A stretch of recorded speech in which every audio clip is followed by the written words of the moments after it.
Oh, there we go. Good evening and welcome to the regular meeting of the City of Morgantown Board of Zoning Appeals. Please turn off all cell phones or other devices that may disrupt these proceedings. It is the duty of this board to consider requests for relief from the requirements of the city's zoning regulations, to consider conditional use permit requests, and to hear administrative appeals. The board conducts business in the following order: review, amend, and approve meetings of a previous meeting, unfinished business, new business, and then any announcements from staff, and following that, there'll be a motion to adjourn. Each request is heard in the order that it appears on the agenda for each conditional use and variance request. The following is done. I will introduce the agenda item, and the Planning Division will present a staff report, which may or may not offer a recommendation or conditions to the variance requests. The applicant agent will be asked to present their justification for their request, which may include questions by members of the board. I will then open a public hearing to hear testimony in support of or in opposition to the request. Rules regarding public testimony are as follows. Anyone wishing to testify during the public hearing may do so once recognized by the chair, or may, in lieu of oral testimony, submit written testimony to the chair. All recognized speakers must approach the podium, state their name, address for the record, and speak clearly into the microphone. All comments must be addressed to the board, should be relevant to the application, and may not be of a personal nature or personal attacks.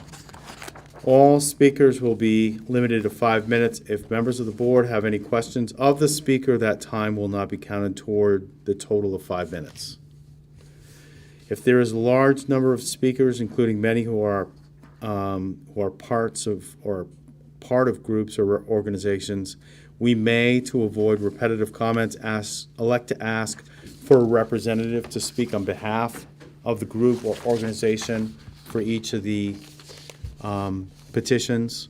Speakers are notified that irrelevant comments or comments of a personal nature or personal attacks may result in the speaker forfeiting his or her opportunity to participate in the public hearing. I may elect to recognize the applicant agent at the end of the public hearing to provide rebuttal or additional comments, which will be limited to 5 minutes. If members of the board have any questions of the applicant agent, that time will not be counted toward his or her 5 minutes. After all testimony is heard, I will declare the public hearing closed and no further public comment will be permitted. Uncivil, unruly, and/or disruptive behavior at any time during this meeting is prohibited and will result in removal from this public meeting. State law requires the board to consider findings of fact for each conditional use and variance or variance request. The request cannot be granted unless a majority of the quorum present finds in the positive of all of the findings of fact. The board may elect to continue the hearing to another date if it needs additional information or clarification.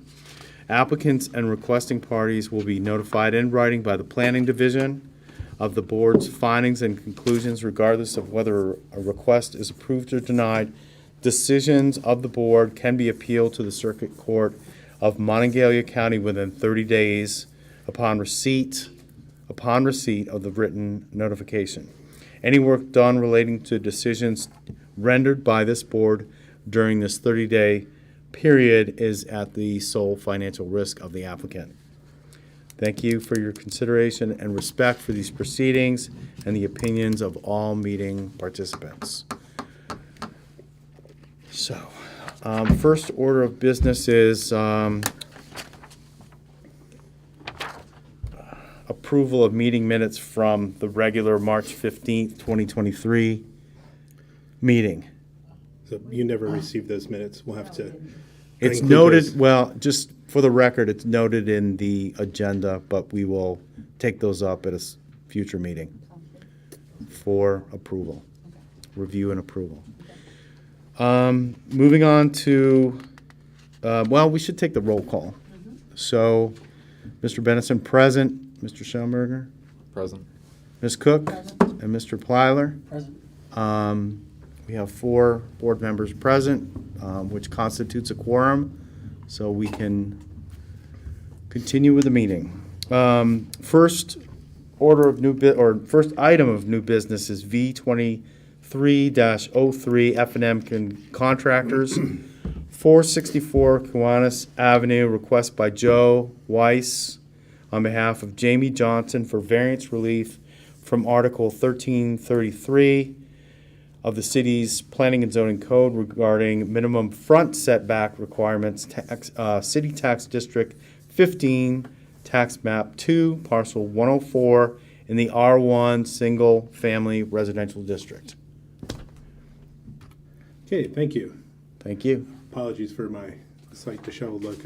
My thumb drive wasn't cooperating, so I ran back up to 430 Spruce. So, yeah, happy to introduce the first item. My name's Rodney Bonner. I'm a staff planner with the city, and it's my job to take in the applications and help move them along, and then to provide a recommendation at the hearings that the Board of Zoning Appeals can take up or not. It's up to them in their discretion. In this case, we're looking at a variance. The petitioner wants variance relief of approximately 5 feet from the minimum R1 setback requirement in order to construct a garage addition. The property is located on a corner lot at the corner of Legion and Kiwanis. The site plan in the materials and the one on the screen shows the existing house and then the proposed garage addition.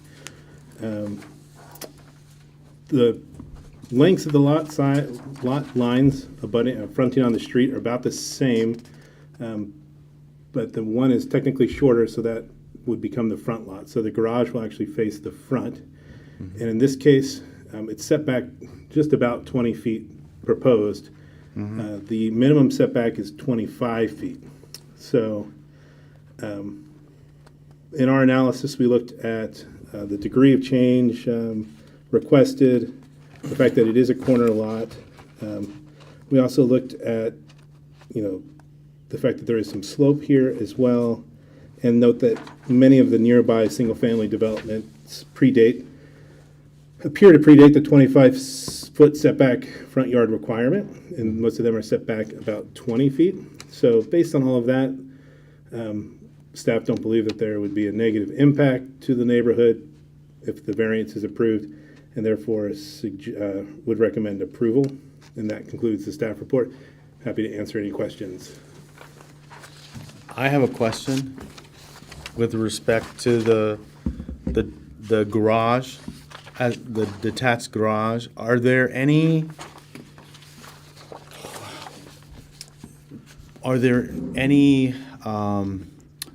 Is there anything in the zoning regulations bearing on accessory structures that we need to take into consideration? I wasn't sure if you said attached or detached. It's detached. No, it's actually attached. It is attached, so it's not an accessory. Correct. It looks in the detail that it's. Yeah, there's actually a little breezeway Oh, all right. that doesn't show up on the white screen. So it's it connects the back of the dashed existing line there is the breezeway. Correct, and it's an enclosed, structural breezeway. It's not just All a right. roof or something. So this would constitute an attached. So It's we an treat it the attached. same as the primary building. All right, thank you because it wasn't really clear from the packet whether. Sure, apologies. So it's not an accessory structure. That's correct. Good question. All right.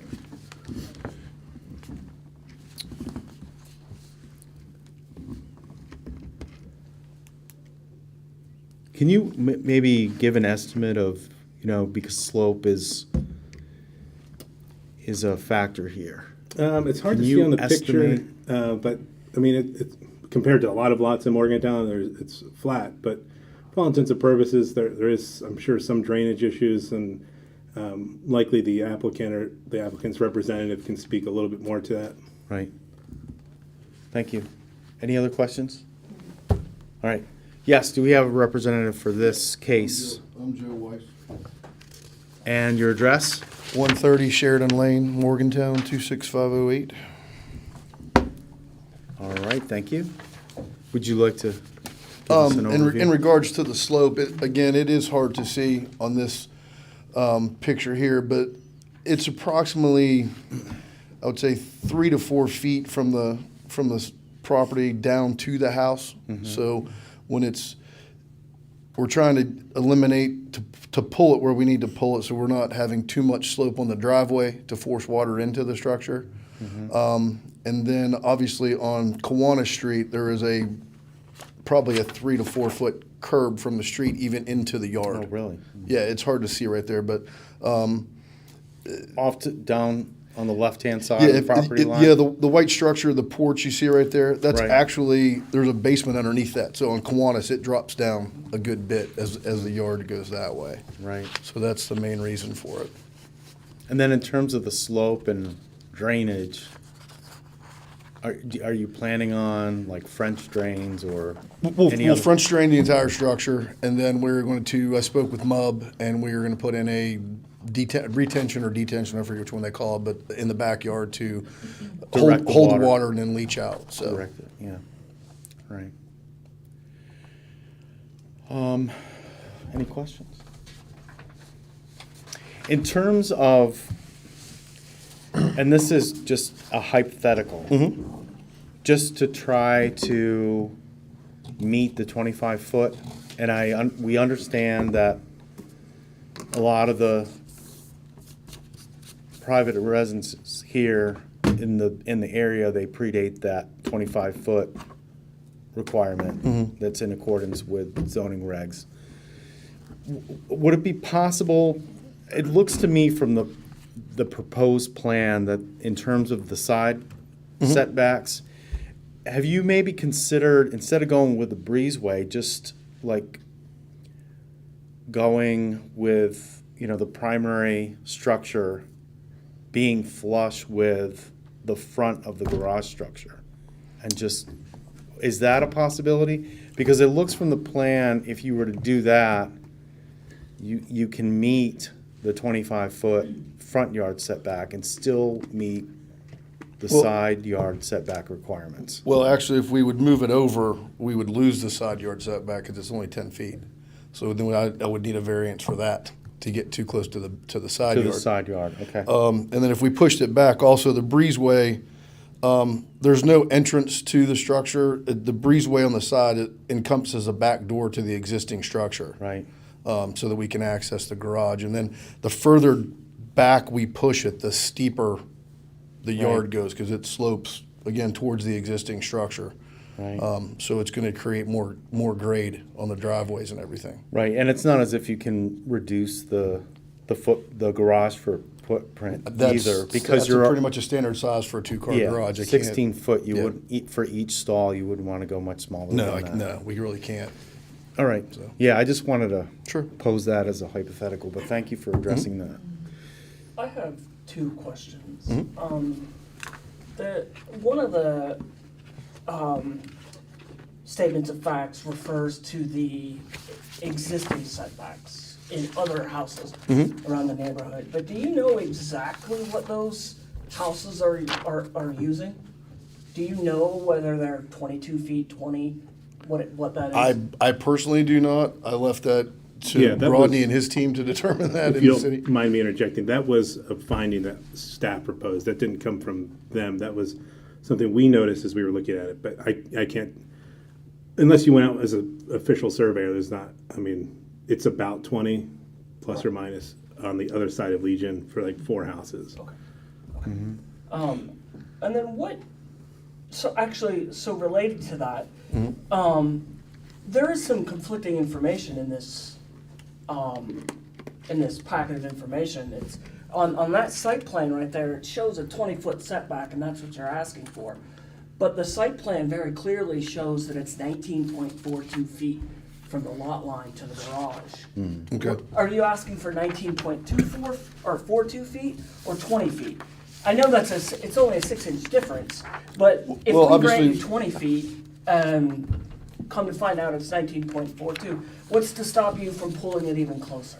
That's the Well, question. then I guess I would ask for the 19.42, so on that, also understand your statement. So yes, we would need the 19.42. This, when I filed for my application, we did not have this site plan. It was in the process from the surveyor. So when I got it, this is what we found.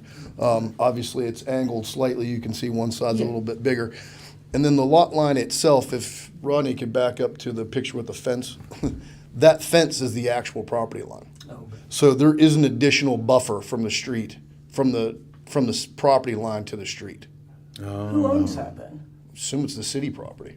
Oh, I think maybe. She owns the property, but Yeah, yeah, yeah. the city would own from there out. I'm assuming if they would ever widen Legion or whatever to run Or utilities. sidewalks. So the structure will actually look like it sets back further than the 20. Okay. That would have been a helpful tidbit. And do you know what the percentage of grade, if you get the 19.42, what the percentage of the slope of the driveway would be? I honestly didn't figure it out exactly. It just, by the time we come out level with trying to stay level with the existing structure so that it's all uniform, it cuts about 2/3 of the slope out, and I can't tell you what that exact math calculation is. I think you mentioned a differential of about 3 feet. Like Yeah. if you were to If I would back up, it would a line, like on a transit or whatever. Yeah, we're about 4 feet above the house right there. So when we come out, we're gaining probably 2.5 feet, because it will be, so we can fill it, and we'll fill dirt back around the back of it to, level the ground up and all that stuff. So In terms of the front yard, it's a difference of, if you subtract 19.42 from the 25, it's 5.58, so maybe we should be thinking in terms of plus or minus 6, just round it up. Is that appropriate? Certainly. All right.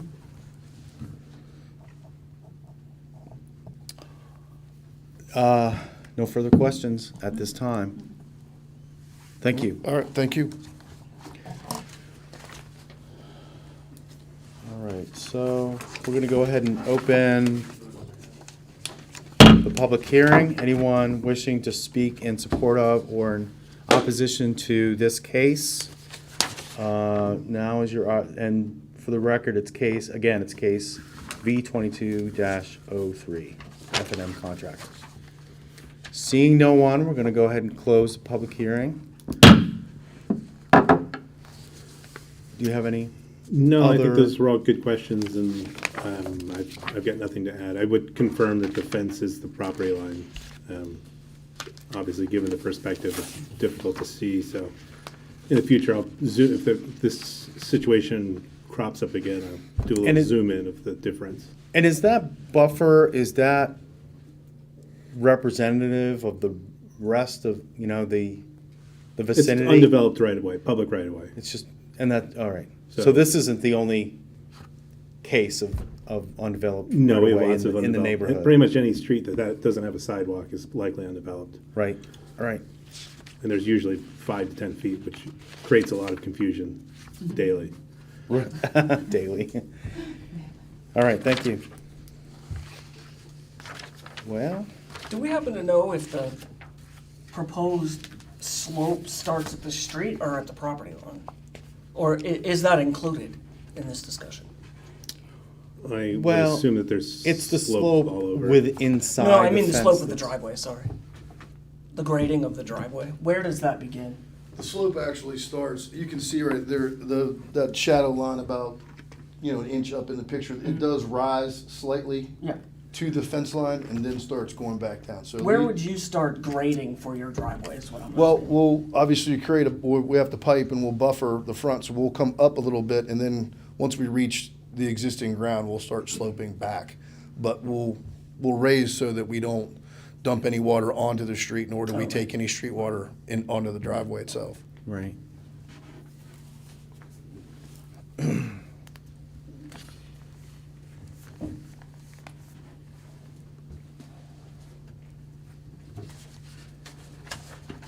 So, I mean, the findings of fact are fairly straightforward. Maybe we should amend the first finding of fact, though, change the 5.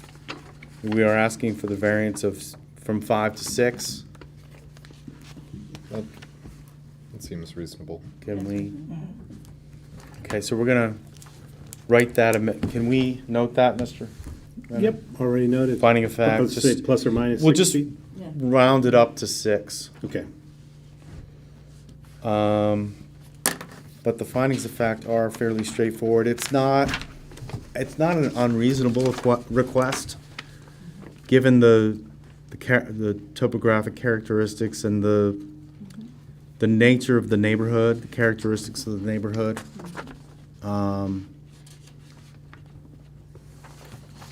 Because the primary structure is existing, we can't move that. I just presented that hypothetical. Is there any way maybe to tuck the garage structure and make the facades flush? But it's not physically possible, because reducing the garage footprint is not practicable. Right. Because we're talking about 2 vehicles. So I move that we accept the findings of facts with the little amendment of the plus or minus 6 feet, as we've. In other words, we're granting the variance for 6 feet, well, we're plus or gra- minus We're 6. accepting the findings of fact Yeah, with that minor change. right. So I will go ahead and second that motion to accept the findings of fact for V23-03. Let's do a roll call. Mr. Schomburger? Aye. Aye. Aye. Ms. Cook? Mr. Plyler? Aye. And I also vote to accept the findings of fact. Do we have a motion to grant the requested variance for V23-03? I move to grant the variance for V23-03. Second? Okay. Mr. Schomburger, how do you, so we have a motion, seconded by Ms. Cook, to grant the variance for V23-03. Mr. Schomburger, how do you vote? Aye. Aye. Ms. Cook? Mr. Plyler? Aye. And I also vote aye. So we've granted your variance. Thank you very much. So just keep in mind before you go, applicants and requested, you will be notified in writing. It's typically within a week's time from planning. But keep in mind, decisions of the board can be appealed to the Circuit Court of Montague County. And then there's that 30-day window from written receipt of the approval. And any work you do in that time period is at your sole financial risk. Thank you very much. Thank you. Have a good evening. All right, next is V23-04, Sturgill, excuse my pronunciation, 456 Madison Avenue, request by James Sturgill for variance relief from Article 1333 of the city's Planning and Zoning Code regarding accessory structure setback requirements, City Tax District 9, City Tax Map 40, Parcel 246, in the R1A Single Family Residential District. All right. The petitioner is seeking variance relief, particularly from Article 1331 of the city's Planning and Zoning Code regarding accessory structure setback requirements. The petitioner is seeking to subdivide the parcel 206 into 2, very much similar to the original platted city lots. So there were 2 lots here combined into 1 parcel. Now they're seeking to redivide on that same old line. Planning Commission has approved the petitioner's related minor subdivision contingent upon the BZA granting the subject variance request in addition to a couple other conditions. The proposed 2-parcel plan creates a new lot line, as I said, near an existing detached garage. So according to the residential zoning code, the detached garage is treated as an accessory structure and must be 5 feet from the property line, the new property line. The proposal is only allowing for approximately 2.5 foot setback. Since it's not feasible to move the garage, the petitioner is seeking the 2.5 foot variance from the side yard setback standard. Staff have reviewed the case, and we find no substantial issues with the findings of fact. It's clear that there is a garage with an existing driveway apron. While it's, there is a little bit of flexibility to adjust that dividing line and still meet minimum lot standards. Staff agree that the proposal appears to strike a balance between lot configuration, setback requirements, and maximizing usable space. We don't see that approving the variance or the subdivision would negatively impact neighboring properties or the immediate vicinity, and would appear to comply with all other zoning and subdivision regulations. So based on these, the staff recommend considering granting variance relief, and I'm happy to answer any questions. Did any concerns come up during the planning commission's review? In this case, I do have the other, just if the variance is approved, then you have a building that's very close to a new property line, so they, being the planning commission, has another condition about an access easement, so that if the property owner with the existing garage needs to access it, they have a little bit more than 2.5 feet. So essentially, a fence or something would need to provide a little bit more room. That was one of their conditions. Other than that, I didn't attend the meeting. The staff report, recommended the approval, so Well, all right, I'm not aware of any other concerns. It's relatively straightforward. So in terms of an access easement, what's a reasonable width to make, so that access easement, and not even taking into account whether or not there's a fence, if you wanna, if you So will, just imagine an imaginary fence. Yeah, I think the planning commission's already contemplated this. Their condition is a 5 foot. A 5 total, foot so 2.5 width. on either side. So there would be an easement of 2.5 feet on the newly created lot. Right. Which is, the current setback, so it's basically the current setback. Correct. But what I'm saying is, if either one of the property owners, if this subdivision or re-subdivision comes to pass, if one or the other property owner elects to erect a fence within that easement, plus or minus whatever you want to consider, 2.5 feet or 5 feet, if a fence goes up, is that That would violate the easement? access easement. You Okay, wouldn't be able to because it's access not it. going to be usable. It's Correct. right. That That's would be, the point of the easement is to avoid the fence, essentially. Oh, okay. So where does the property get accessed at, the one they're dividing? I don't see I guess on the, where it says Lot 3, Block A, the one up to the, sort of to the top of the picture with the green, tree on it. Uh-huh. Where does it get access? Just through an alley there between them? So, I think it's on yeah, street. so Madison Avenue is where the Primarily. lot has its frontage. Okay. And then the existing garage has a driveway that goes in between the proposed lot line and the existing house to the back. There's no alley in the Okay, there's rear. no alley. so this, And so they'd be using, excuse me, No, you can go. okay? yeah, it's- So do they're gonna be using a shared driveway? Is that, No, the access easement doesn't mean that you have to use the access there. It just means that in the future, you have to allow the other property owner to come onto that side. Essentially, you're not gonna build, so it just bumps things out a little bit. Okay. Essentially, maintaining that 5-foot gap on paper. oh, okay. So here, this is the street view. Okay. You can see the existing existing driveway runs to the garage in the back.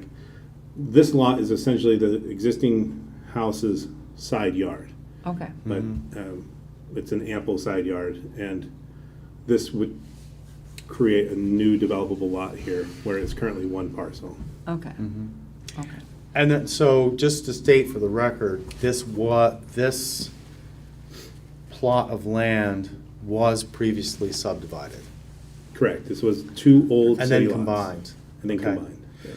All right, so under, if the subdivision does come to pass, are the individual subdivided lots, are there gonna be any issues with regard to meeting minimum lot size? No, So that's not, An issue. I was concerned about that, all right. So so individually, they'll meet those minimum lot requirements, right? correct. Yeah. So the planning commission already looked at Yeah, all right. these things. Yeah. The 5-foot easement, or the 2.5 on each side, is that calculated from the face of the building or the roof line above? Because that's different. Because if it's 5 feet between the building and you have a roof overhang, and that cuts that easement down potentially a foot on each side. And that, in terms of, maybe you need to get a ladder or something, that easement isn't really 5 feet. It potentially could be 3. Generally, eaves and architectural elements like that are allowed to project into the normal easement. The condition language doesn't clarify exactly where. Okay. I believe it would just be 2.5 feet on either side of the new lot line. So it's not measured from the building, it's measured from the new lot line. Or I just effectively- think that's a matter of functionality, because I think functionally people would measure that to the face of the building. But the reality is, I mean, I guess I understand what you're saying, but there's no case where we would ever look at an accessory buildings. We would measure the building from the building footprint, unless it was some excessive Okay. overhang. And there is language in the code that talks about how much an eave, a gutter, lentils, architectural features like that can project. I think it's either 2 or 3 feet. I don't have the code section in front of me. So, yeah, we usually measure eaves, well, whether or not a building meets the setbacks is based on the wall. And then there's an allowance, a reasonable allowance for architectural features at the roof line, so that they can go into that easement a little bit. And then in this case, I would say, even if the lot line did meet the 5-foot setback, in theory, they could still project into the setback. So I would say that issue has been contemplated in the drafting of the code. Whether or not, I hear what you're saying, but I don't, unless you have a condition that you're considering revising. but I think that may be a moot point, but I think it's just a matter of functionality.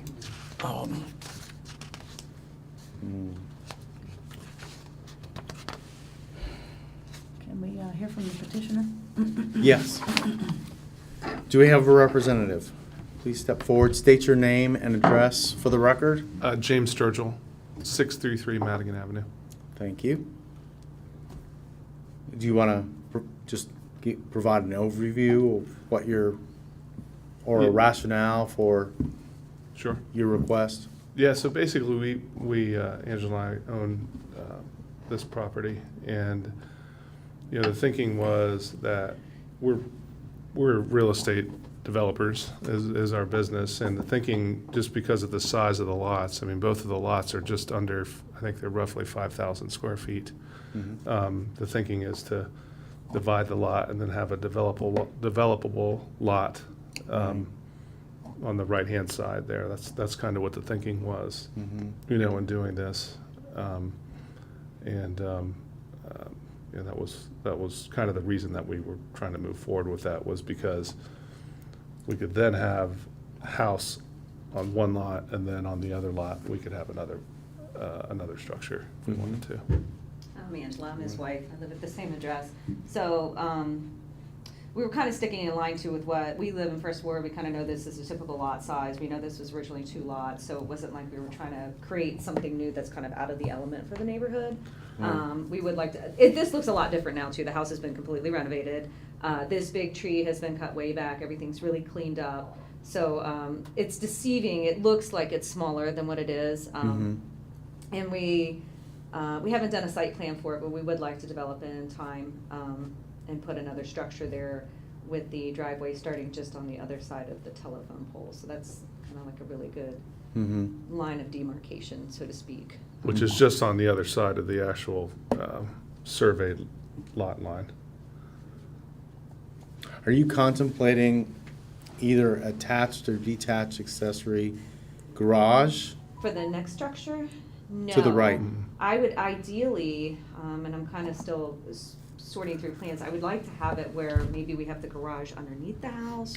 They actually just drive Yeah, under. so because those driveways would end up being pretty close together. Right. And I know we could make it work, but it would be really nice to not have to drive all the way to the back like this house currently has to. And it also frees up your yard space. So if we could make it more of like, well, you know, we've looked at like small lot, Townhouse. yeah, kind of Sort of that, style, yeah, you know, style. where you, it's just a little more compact, but you still get enough room for a single family to live there. You know, that typical 3-2 is kind of our MO with the distressed properties we'd like to rehab, but now we're kind of moving into a building phase and really, you know, attracting those first-time home buyers. So I think that would kind of fit that appeal. Right, right. And the other thing too with the lot, like we, you know, the size of the lot affords us some, I think, some flexibility in terms of exactly what we're gonna do, as well. And we've had some discussion or some thoughts about where we're gonna, how we would do that, but it gives us a little But still flexibility. fall within our setbacks. Still fall within, yeah, within the Right. setbacks. And that's what I'm really hoping to do, is get the garage underneath of it, and then we could potentially do a 2-car garage, which is nice, because then that gets cars off the street, so. Right. Yeah, because that, I think the street there, it is somewhat narrow. Is there Yeah, one? it's I- tough It right it now. think- is, that's isn't it- tough, yeah, that's, and It's right there at the the- corner of Height. Right. It is. Yeah, It and is. I think the opposite side, isn't that set aside for parking and it's, the curb is blue on the other side? No, we don't have any blue No. parking in First Ward. Oh, you don't? Oh. So No. we have parking basically No. from, the yellow line kind of ends right where like our little walkway to the porch. Right. So it's parking from there to the corner, it wraps around. I don't Yeah. think we have parking on the other side of the street, 'cause No, it's pretty there- tight, that's where that, all there's three not. of those streets. Fairly, kind of yeah, it come. is, And- it is and this pretty street, narrow over there. and where that is, the right-hand side there is almost, because you come off the other street right down, and you're right there. Right. So, So we definitely want to make sure we have off-street. Oh, Well, it yeah. would be code anyways, but we would need to have, provide some kind of parking off-street. So Yeah. I do know Right, that, so. right. Okay. there's parking right up above on Height Street, which is just right there, but there's not any on this side of, No, it doesn't this start side of until Madison. just about the middle of the house and down. So, Okay. Any questions? Thank you. thank you. All right, let's go ahead and open the public hearing. We're going to open the public hearing. Anyone wishing to speak in support of or in opposition to case B23-04, now is your opportunity to do so. Seeing no one, close the public hearing. Discussion.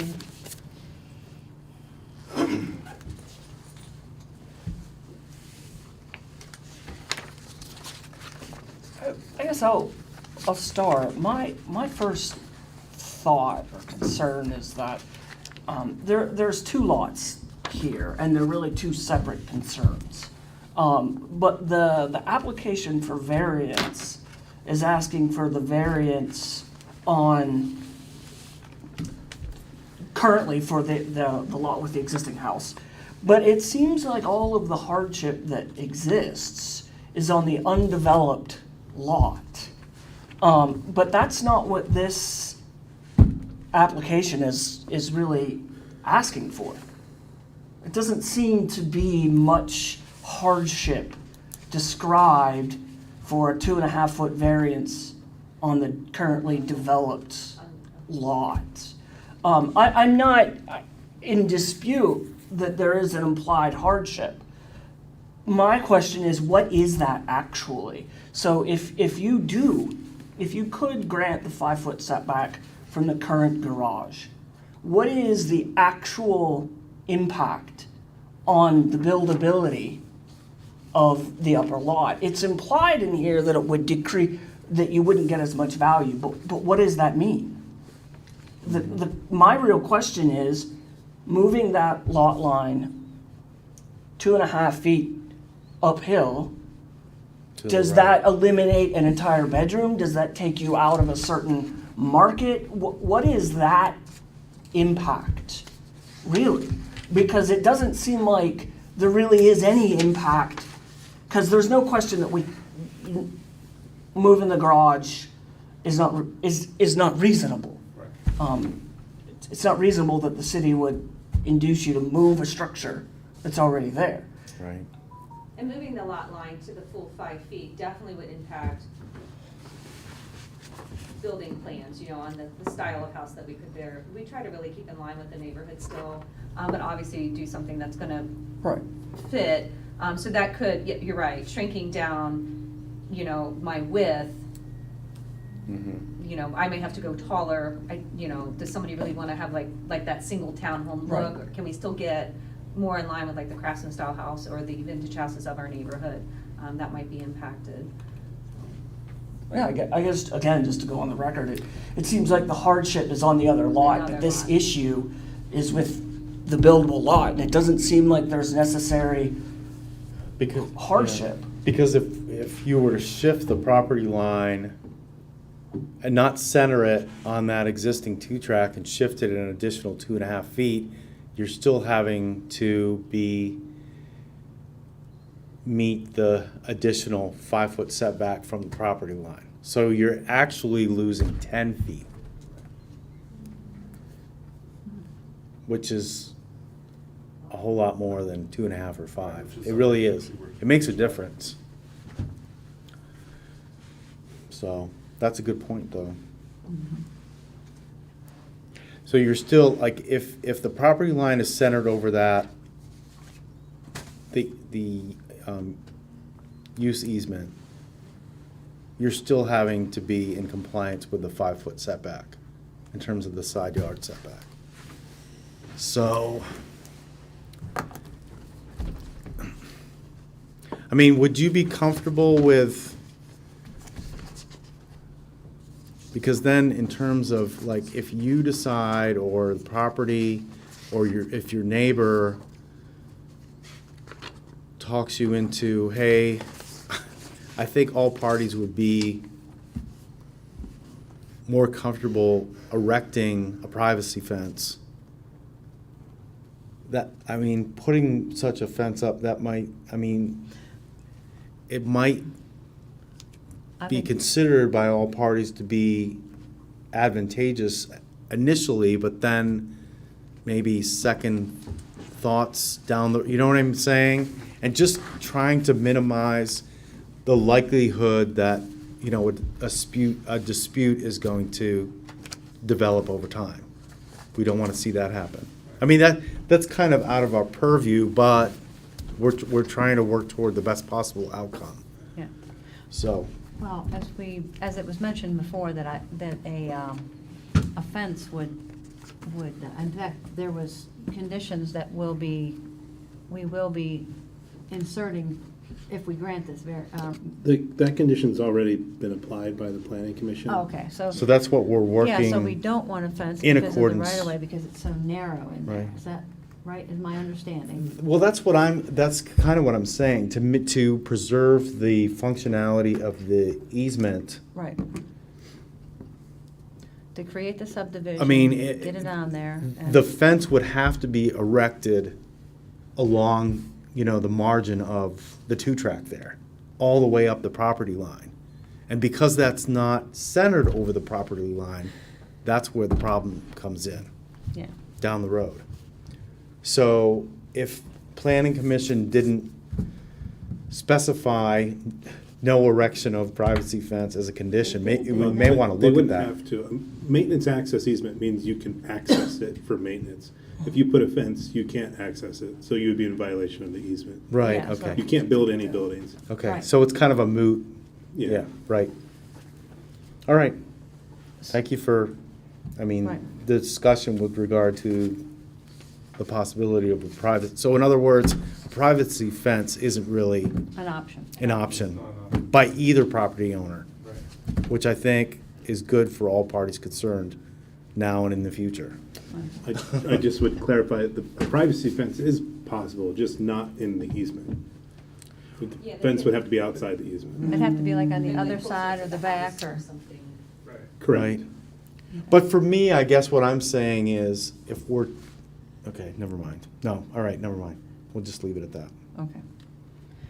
So I move that we grant the findings of facts as stated in the packet. Mhm. Is everyone comfortable with that? Or any further questions?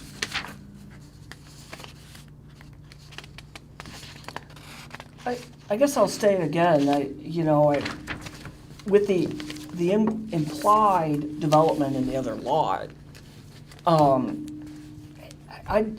not sure I totally understand the hardship on the developed lot at this time. I'm not saying I disagree with subdividing it. I totally think that's okay, but this is kind of a technicality that this document is talking about the current developed lot, but the hardship doesn't seem to exist there. And talking about adding value, that's value from the other lot. And the location of the property line does not add value to the current developed lot. So I'm not sure I totally agree with these findings of fact, based on that it's asking for a variance for a developed lot, talking about hardships on a different lot. How would you like to modify the findings of facts? Would you like- That's a good question. I think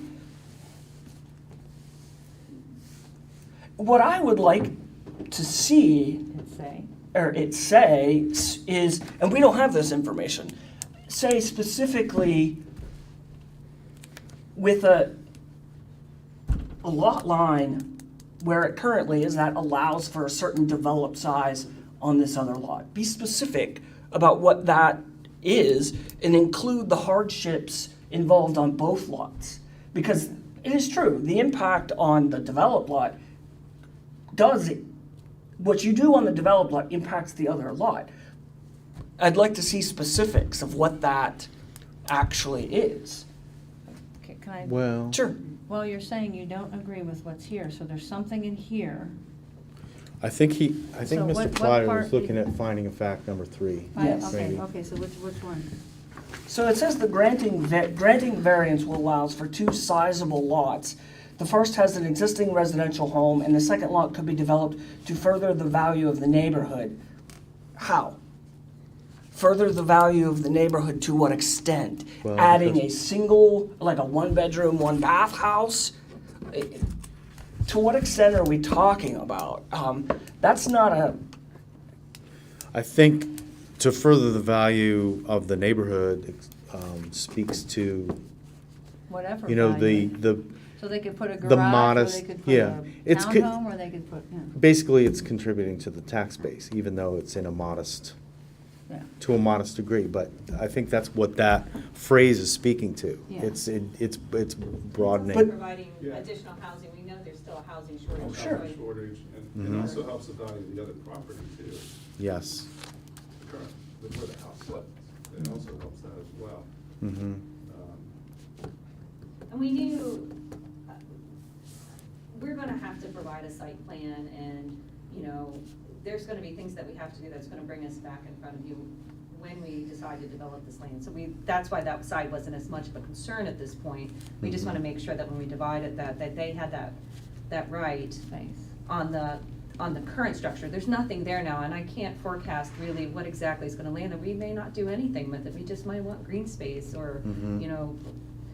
we're going to develop and obviously would do Oh, something, We'll do but, something. that is like not fully projected out yet, so we just Right. wanted to make sure we could get the lot, get it pieced off, and then Right. work with what we have to work with. So I know exactly what What you have to I work can with. put there. Right. Yeah, because if you're moving over, like you said, you're looking at a 10-foot loss a potential lot line there. That really You have to skinnies move- down the house. that And to really get just- that 3-2 that we really like to gear towards Yeah. that first-time home buyer, that's gonna be a challenge. 2-1s, I know there's a need. There's a need for a lot of single-level living too, which that would completely eradicate that. We wouldn't be able to get, enough where somebody could age in place there. So we definitely wanna make sure that we're meeting the needs of the current largest buyer pool. And we also have the house that sits across the street from that. It's a triplex. It's directly across the street. Mhm. And that's a property we're also been eyeballing, and parking there is really poor. And, one of the possibilities that we thought about too. was Because of even having- slope, isn't it? What's Across that? the street, it's pretty slopey. It's pretty sloped, Yeah, yeah. it's that triplex. It used to yeah, be and the it's Clover Farm store. Yeah, it did. It's Um, built in 1926. So I that's think. something we also tossed around, that if we did manage to purchase that triplex and able to fully renovate it, that potentially could be our parking for that Correct. You unit, could actually those have units. parking for both. And that way we would get cars off the street again. Yeah. Right. Because it's really So- tough there. That's why I said, I'm not real sure Yeah. what's gonna happen in the future, but we do have, it would either serve the needs of a current structure that's already across the street, serve the needs of a potential, first-time home buyer, or a home buyer in this town, as long as I know what I have to work with. Right. So are we looking at any changes on them, or? Would you like to propose language to, It would have to be him, I don't have. No, any- no, that's fine. No, I guess my question,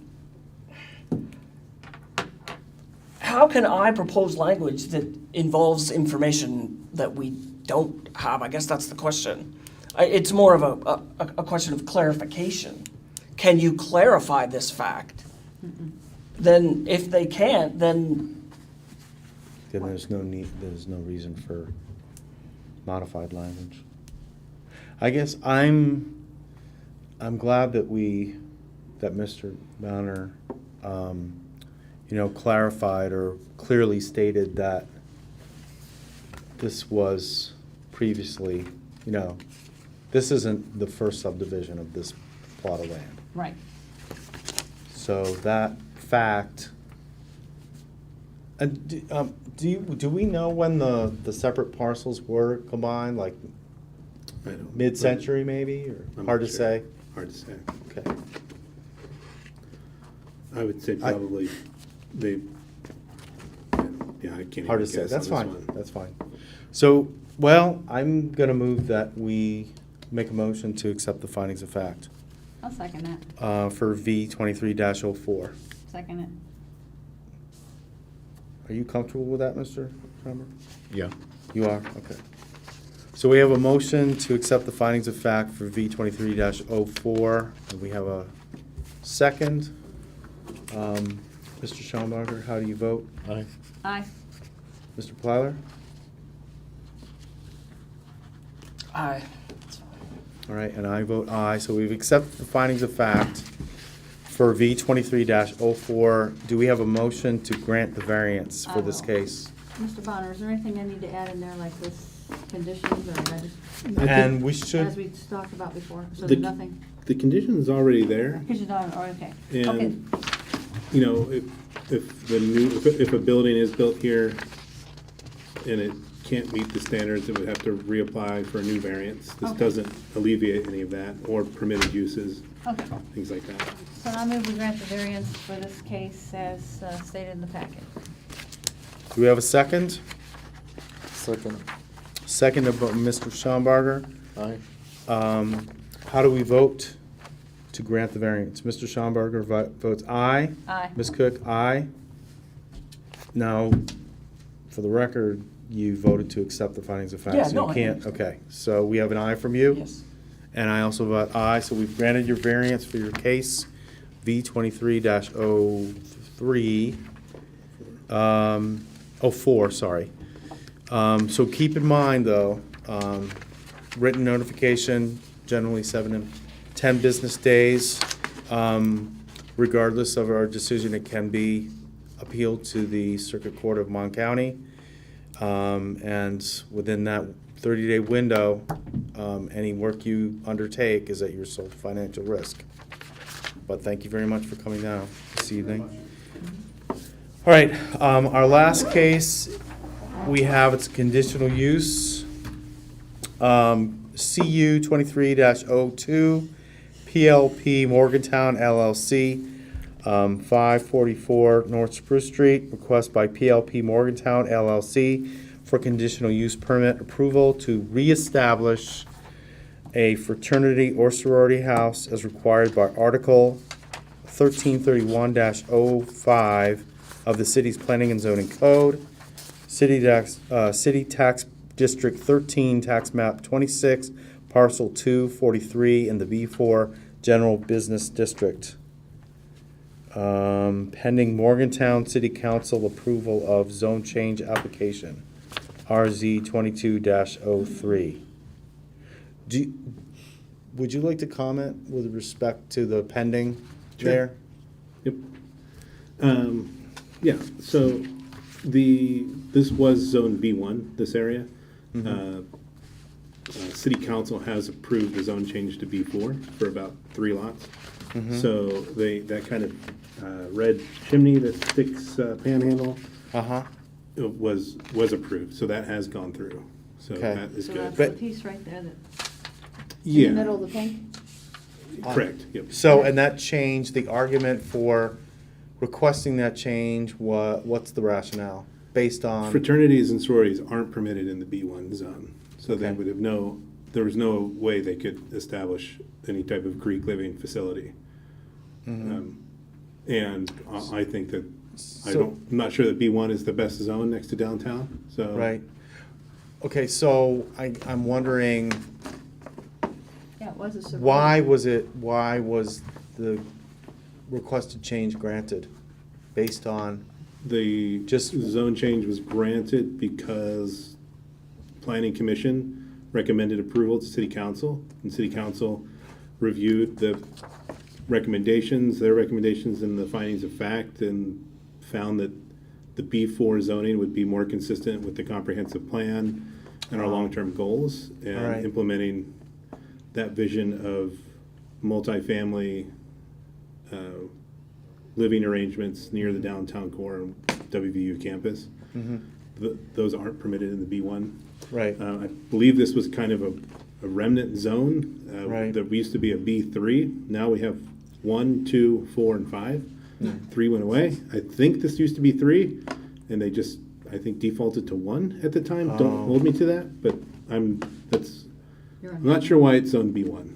B1 is usually your, think of like the neighborhood immediately adjacent to Jean's Beer Garden in Right. Greenmont, around Maria's Fishbowl. They're like more like a neighborhood commercial Right. area, not So- next to a commercial downtown. and so in one of the characteristics jumps to mind is density. So in terms of density, it's an appropriate change, you think? Well, I mean, that was the staff recommendation, was approval, so Right. ultimately it's a legislative change that city council agreed with.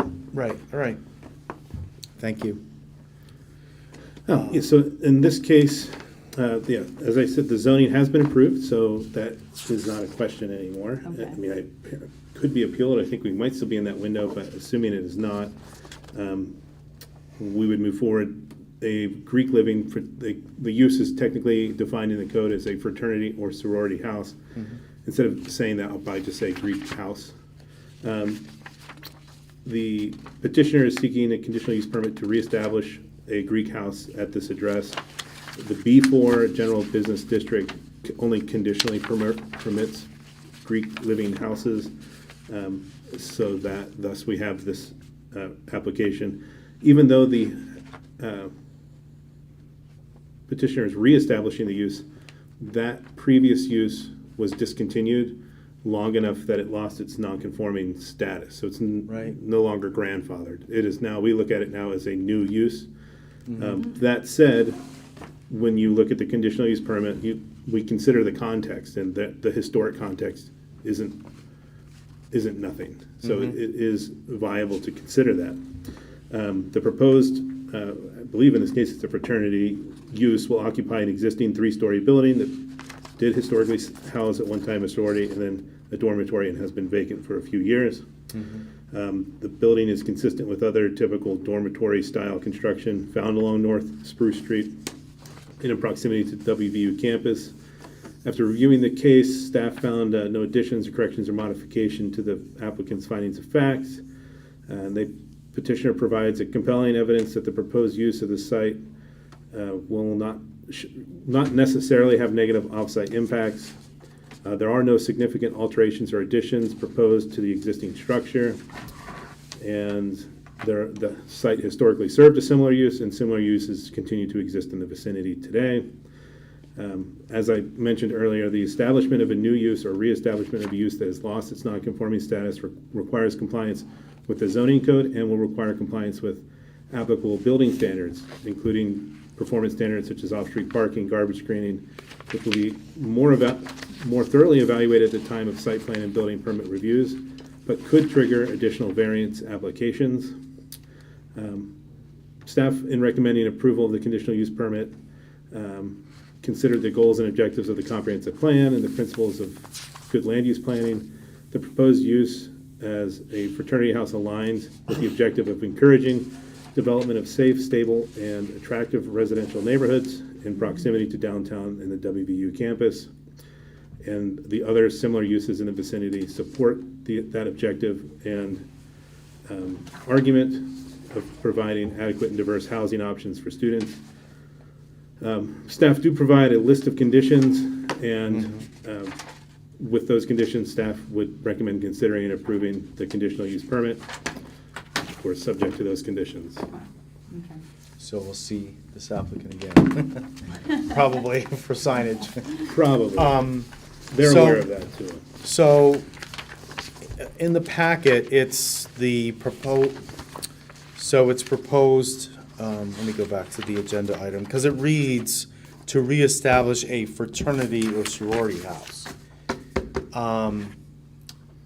Is the fraternity use similar enough to sorority use to make being concerned with that just a moot point? Sure, it is the Because same we- I line mean- item, yeah. Okay. So the technical term, for example, like, the use list, when we look at the table, is fraternity or sorority. It's on the same line. Okay, so a difference in character and nature there isn't going to undermine the integrity of the variance if we grant it.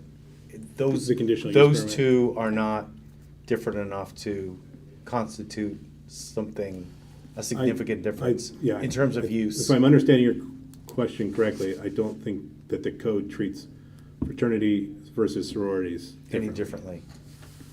All right, that's fine. Applicant. Do we have an applicant? So it looks like the applicant's not here. I know historically, we often would bump the meeting. I've looked through the materials. I don't have an explicit request to represent the applicant. That said, in the variance application, there's nothing in the code that says an applicant has to be present at the hearings. Right. There is language on the application forms for a variance that the applicant has to be present. That language isn't on a conditional use permit application. I'm comfortable. Really? Correct, yeah. I'm surprised by that. I'm surprised that the language is in the variance. That would be a policy decision, and I'm not sure the board has the authority to create policy, but Probably not. if you're welcome to defer. It's up to you. We don't have any items for May, so this would be the only item if we wanted to bump to May. I mean, I say let them present. I would be more comfortable. I if would they were too. to defend themselves, so. Right. I guess, Even Understand. though off the record, but historically, on the record. But- I if mean, you're- they're going, yes. If you're looking, if you're coming into this hearing considering approval, there's not much to gain by bumping. If you have some serious questions and reservations, then I would agree that it would make sense to have the applicant here. Well, I guess from the standpoint that the change in zoning district was granted. So, and that, to me, constitutes a you know, A serious question? you know, a significant, How so?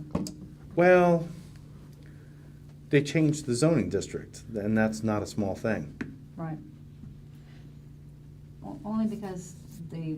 And then how does that change, Yeah. how does the proposed conditional use request, how does that fit, you know, Yeah. Well- within the context of the district change that was granted? Well, let me just, so it already was a sorority house, and they want to use it as a fraternity house, my understanding was, so, but they left it vacant for such a period of time, long enough that,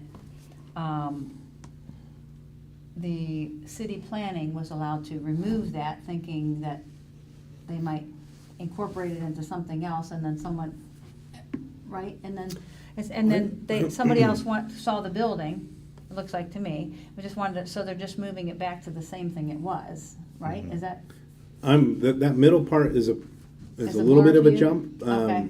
So I think that it was still, when the zone change was one thing. So Okay. the zone changed back down from B3, I believe, to B1 was one thing. That changed, because B3 is not an existing zone, I can't say. I would assume that B3 permitted multifamily uses, so okay. B1 is much more strict about those, which rendered all of these existing multifamily developments non-conforming. Non-conforming so- uses can Yep. exist, continue to exist, they can't be expanded. But if they cease existing, then they lose that grandfathered status, so the Right. new use would have to meet that. So with respect to the district change, if I understood you rightly, I'm hearing that degree of nonconformity has increased. Decreased. Oh, it's It wasn't- decreased. This wouldn't be an option. The fraternity use was not allowed in B1. Previously, oh, all right, B4, it's conditionally permitted. I see. And that was certainly, I can't say why every decision maker on planning commission and city council made the decision the way they did. That said, I do know that they were aware of the applicant and the applicant's intentions, but when you consider a zone change, you're not considering just a specific development. While Right. that's part of the decision, oh, this person wants to do this, you also have to look at all the other options that new zone Because affords. it's a district and not a single site. Yeah, and it's the zoning, not a development. Right. So, yeah. I think we should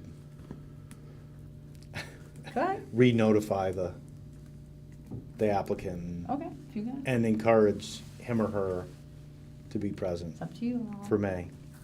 Is everyone all right with I can come that? in May if you want to come in May. Okay. I mean, we can, Do we need a motion for that? we need a Because motion it- to table. Yeah. Table it until So- next month.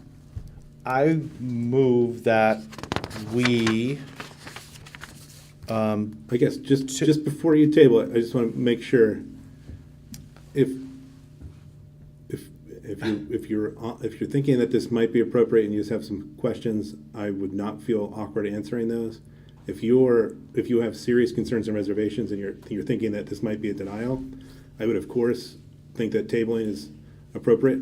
But if you are considering approval with just, you want some clarification, Ask Rodney. I'm not sure that's the best. I just want to value your time instead of coming back next month to ultimately make a decision that could have been made tonight. You know what I'm saying? well, in terms of new cases for May, This would be the only item. this is it. We're past it. All right. Yes, yeah, correct. Just to clarify. I mean, we could even take time and read over each of these as they're presented here and go over them one by one if we need to tonight. Alternatively, perhaps open up the public hearing and see if there's Yeah. opposition to the proposal, and that would be a great reason to table it. Alternatively, if there is support, We'll open the public hearing then. Okay, go Okay. for it. All right, we're going to go ahead and open the public hearing. Anyone wishing to speak in support or opposition to this case, CU 2302, please do so now. My name is Deborah Blum. I represent the Westminster Foundation of West Virginia. that owns the Rogers House, which is adjacent to the property under discussion. The Westminster Foundation welcomes the establishment of a fraternity in this building. It has sat empty for far too long. As the house manager of the Rogers House at 293 Willie Street, I am concerned that this building has been vacant for far too long. It has attracted vagrants. It has attracted trash. It has attracted vermin. And I am very excited that someone is wanting to develop it. The Westminster Foundation of West Virginia is a Presbyterian campus ministry organization, and so West Virginia University students are what we do. And so we would love to welcome a house full of students to be beside us again. So we speak very much in favor of a variance allowing this developer to continue with this program in this building.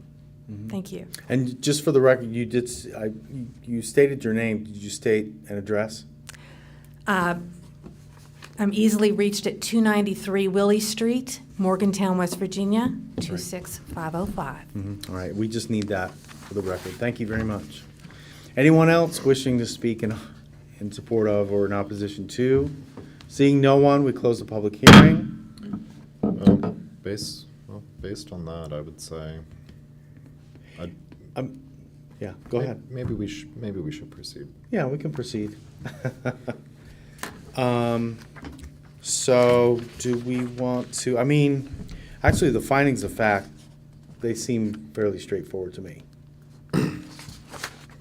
Yeah. It's historically, even with the zoning, the district change from the 3 to 1, historically, in the past, it was a Greek organization. It seems as if the applicant has very clear plans with regard to redevelopment, to make it, occupiable Up to as, standard, up to code, up to. And- yeah, and- as a Greek organization. And that's a fair point too. We don't want vacant structures downtown, and if No. someone's Right. wanting to develop something Right. and there's, It's gonna redound to the benefit of the atmosphere, downtown atmosphere. just, I would have liked to have had the person here so I could ask them if Otis would be playing fraternity house opens. Right. I would add that You can go see him, Mr. I usually try and be very careful with conditions, so this one has, I would Yeah, say a lot. So I'm really trying to make sure that we're capturing the concerns right. that Yep. these types of uses sometimes create, so, and then, Yep. as I said, there is a chance that this will come back before you. And just to clear up, today we're looking at a Signage. conditional use. Does the use meet the standards that are laid out? This isn't a variance. We use those interchangeably because that's pretty much all that you see here. This is a conditional use permit. This is not memorializing or cementing everything about this development. So there is a fair chance they might, as they move forward, have to come forward again for a variance, like an actual variance to some type of development standard that they might not be able to meet. And that could be problematic. There's no guarantee that they're, by approving this conditional use permit, we're saying conceptually the use, as we understand it, is appropriate. But that doesn't mean you have to approve a variance in the future, that you're gonna have to take each of those, if they come before you, case by case on its own merit. Right. So actually, to that point, like parking would be something that immediately comes to mind. Does the site of parking, or is that something we don't need, that we should not consider at this point? Not at this point. I think it's a fair question, and it is a concern here. They do address the parking in their application. Whether there is a little internal, we're clarifying how the parking will be treated. It's obviously going to be based on, I'm not sure what the old occupancy was from the fire marshal. Their standards change as well. So the fire marshal establishes the maximum living capacity. The parking for fraternities and sorority uses is based off of that capacity. And then we'll need a little bit of clarification on that, and then whether or not they can discount the previous use, even though it was lost its non-conforming status. That is an item of contention. So if not, then there are other options. Obviously, the site is pretty maxed out with the building. They could look at, if they are required to provide parking, one option would be off-street shared parking on a different lot that they do or they don't necessarily have to own. There are allowances for that, and then they can make a case as to if they need it, down the road. But that's a separate Yeah, I'm variance. good, again. Yeah, we're a little ahead. Well, and then to speak to parking, or to address that, I see 16 bedrooms. So you're talking, A that's lot of 16 students spots. don't have vehicles. Don't have vehicles, True. so we can't. Yeah. But I guess in terms of the area of the building, are we talking a minimum number of required parking spots aerially, square footage? The different uses have different parking calculations. So like a retail use is based on the square footage of the floor area of sales. And sometimes it's multifamily, it's based on bedroom count. Right. Fraternity and sororities, again, is based on the fire marshal max capacity of living residents. So that we have to kind of share resources, so they will help determine that number. And then we have to make sure we're applying the code and the parking standards correctly. Okay. Right. And if there is a difference that can't be met on the site, then they'll be looking at a variance. And I don't want to go too far off on that tangent. Right. Yep. If we don't have to, but if it is, well, then we'll get there when we get there. Just one quick, I guess, a clarification about that parking question. It states that there are, in here, that the building won't change its historic parking requirements, which is probably true for the most part. But my question is, has the surrounding neighborhood development density changed in the intervening years, therefore putting more pressure on off-site parking? I mean, yes and no. I guess, what's your window that you're looking at? Change since when? Since it was vacated? Yeah, I guess. I don't yeah. think there's been any major developments Okay. up here. There's no Yeah. There's no developable area. No. It's tapped out. Yeah, it's pretty. Yeah. I think the same houses. Which is have been perhaps there one of the for- reasons that the B4 perhaps might be expanded. You Right. can't build out, you have to build up. Yeah. Yep. Okay. Yep. Yeah, with regard to the conditions, thank you for the level of detail and specificity. And just attempting to anticipate areas of difficulty or Yeah, I mean. Problematics there's- going I'll be forward. transparent, there's always issues with outside gathering spaces and garbage, and parking are the number one concerns in this, on this street, so. We're well aware of those and the reality of these uses, and that's something that conversations we have had with code enforcement and the fire marshal. Right. And then that, especially with respect to 5, I mean, that relates to what you just said, the exterior seating or gathering space shall not be developed without the approval of the BZA. So that's good. So, I mean, certainly an outdoor amenity would be nice, but they'll have to come before you Right. to modify their conditional use permit. That is pretty, so I. on Yeah, that- do we have, on that go note- ahead. On that note, I move that we accept the 8 findings of fact as stated in the packet. And I will second that. confirming that granting this, there are 7 conditions. That's for the That's- variance though, so we gotta do the findings of fact. Right. So do we, so we have a motion to accept the findings of fact for this case, CU 23-02. And I seconded that. How do we vote? Mr. Schamberger? Aye. Aye. Mr. Cook? Mr. Plyler? Aye. Aye, and I also vote aye. So we've accepted the findings of fact. Do we have a motion to grant this conditional use, 23-02? I move that we grant the conditional use 2302 with the 7 conditions as provided by staff. I second. How do we vote? Mr. Aye. Plyler? Oh, I'm sorry. Aye. Ms. Cook? Mr. Aye. Plyler? Aye. And I also vote aye. So this conditional use has been granted, and we will notify the applicant. Planning Division will do that notification.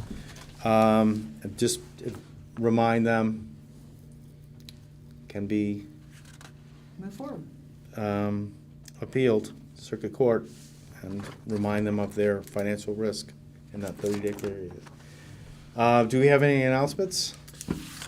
No announcements, the comprehensive, well, I have one announcement. The comprehensive plan draft is close, so Right. I'm anticipating public meetings probably May, realistically probably June. Thank you. Thank you very much. Will the draft, will that be distributed publicly? Oh, sure, yeah. And I'm only saying that because I've seen the I'll county email it to you all. plan. Oh, all right. That'd be great. That'd be awesome. But will it be made available in places such as the public library in draft form or just the final? I don't know that was explicitly planned, but it's a great idea. I would have no objections. I'm only mentioning that just because the county plan is available in the public library, I've noticed. Do they have like a display? Yeah, it's right by, so it's on the there second currently? I floor. could go see it tomorrow? Yeah, there's Okay, I'll like just do a that. common area table, Okay, and like the state tax returns were laid out in the county, and it's, I guess it's the final draft. sure. Is yeah, I believe available it's on that about- table. So it's right, go up the stairs, through the door, and there's a table right there, and it's available for review Is by it the a public. model or a booklet? No, it's like a binder, Oh, okay. in binder form, Okay. so, well, that's good. All right, do we have a, And then I would just say that unless something really odd comes up, there would not be a meeting next month. right. All right, I move I move that, adjourn. all right, and I'll second that motion to adjourn. All those in favor? Aye. Aye. Just hold on a moment. This meeting is now adjourned.